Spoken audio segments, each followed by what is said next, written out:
Pierre, la technologie du GV60, on va la retrouver un peu partout chez Kia, Hyundai et Genesis parce que c'est une plateforme partagée.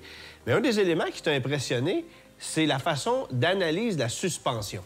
En plein ça, je pensais pas qu'on était rendu là. La caméra dans le pare-brise qui sert aux aides à la navigation analyse la route et ajuste la suspension selon ce qu'il y a en avant de la voiture. Ça, c'est impressionnant. Bon, évidemment, sur le circuit à Mécaglisse, les nids de poules se font assez rares, mais sur les routes du Québec, ça peut être un problème. Et comme on a des flancs de pneus, on l'a vu, qui sont très faibles, c'est un gros avantage.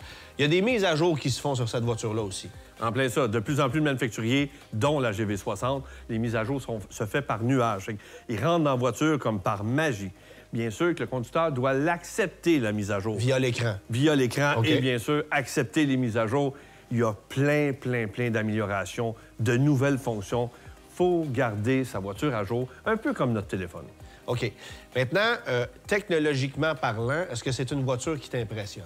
Bien, les voitures d'aujourd'hui m'impressionnent. Mais sérieusement, là, ça m'impressionne toujours quand tu dis, tu es dans ta maison et tu parles à Google Home ou Alexa et tu dis, pars la voiture. Puis la voiture part. Et quand tu reviens du restaurant, tu dis à ta voiture, allume les lumières, débarre la porte. Et ça, je peux dire, c'est le fun, puis c'est impressionnant, ces gadgets-là. Maintenant, on dit chez Hyundai, chez Genesis, que la voiture peut recevoir des vitesses de charge jusqu'à hauteur de 350 kW.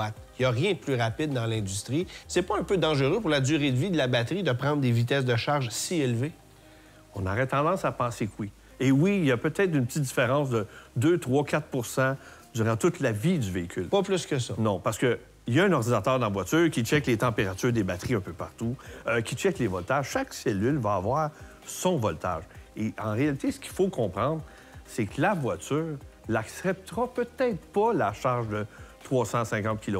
Oui, elle va s'auto-protéger. Peut-être qu'elle va se dire non, aujourd'hui, on a assez 120 à cause de la température des batteries. Aujourd'hui, ça va être 180. Donc, c'est pas garanti que vous allez avoir le 350 kW lors du branchement.